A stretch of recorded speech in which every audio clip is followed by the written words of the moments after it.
Hello and welcome to Garden Update Episode 6. This is June 17th, 2007. We've been experiencing about a 3-week dry spell here in Indiana, and our grass, most of it, has gone dormant, and there is a watering ban in place from the Indianapolis water utility. Fortunately, we are on a well, so watering is not a problem, and I've been maintaining 1 inch of water for the entire garden per week. The cucumbers in the back there are producing. I have some pictures of tiny little cucumbers that are forming. The second crop green beans are looking good. And I think I'm going to go back to the drawing board on onions. I'm convinced now after 3 seasons that I have to find a different way to grow onions. They're just not growing very well at all.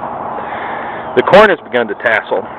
And the first planting of the sweet corn is up about 5 feet tall. And I don't know what it means with sweet corn tasseling on June 17th. That seems a little early. So we'll see how that comes along. The green beans, the first crop of green beans, 2 rows here, they're looking fabulous. I spaced them out a little more this year than I did last year, and I think that's allowed the development of each individual plant to really be full of green beans. I was going to show you the development of the green beans from the blooms, and the Japanese beetle has gotten himself into the picture. We've just noticed the appearance of the Japanese beetle this past week, and they can be problematic. So far they haven't eaten the green beans, but I do have to spray for them on our grapes. Second planting of green beans are coming along, no blooms yet. Just this past week, I've had to add additional supports to the 42-inch tomato cages. I've got tomato plants growing out of the top, and so I've supported them with bamboo and Velcro. The tomatoes are loaded on every layer from down below up all the way to the top, and I've got lots of blooms coming on.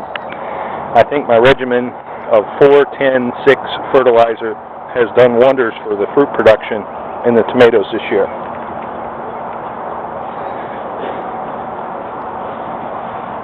You can kind of go back.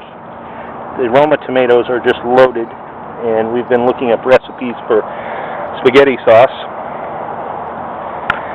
And the canning tomatoes are coming along in clusters. The largest of the green tomatoes are about the size of a baseball. This one grape tomato plant that I have is loaded with grape tomatoes. I have an 8-year-old garden rat who comes out and helps me harvest the cherry and grape tomatoes. It won't be long before she comes back.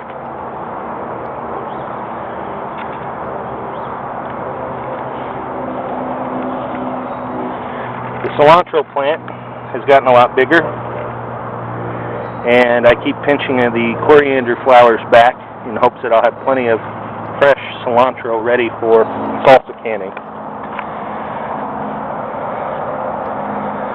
Just today I noticed the first development of a cantaloupe, an actual fruit, and the cantaloupe plants are thriving, taking up a rather large area of the garden with lots of blooms.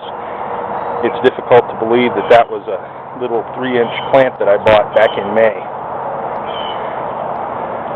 The peppers are all big and bushy and looking nice.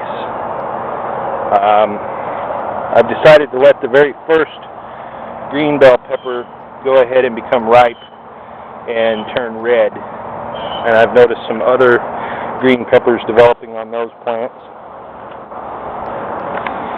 And I also, since the last update, have quite a few jalapeno peppers that are coming on, and within a week or so I should be harvesting some jalapeno peppers.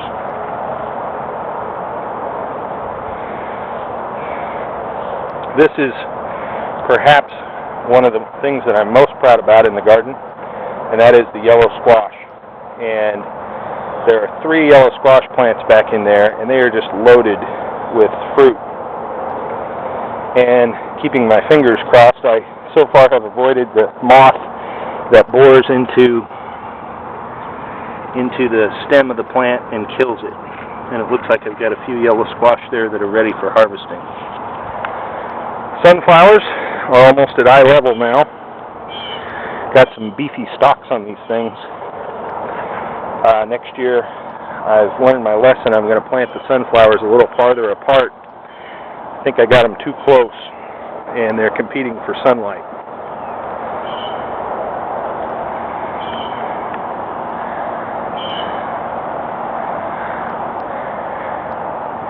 But all in all, things are going well. And until next time, thank you for watching, and good gardening. This is about right. We haven't had any significant rainfall in about 3 weeks, and none was predicted for today. And right as I'm getting ready to do Gardening Update Episode 6, it begins this nice little downpour. So I hope it concludes shortly, and I'll be able to continue with the gardening update.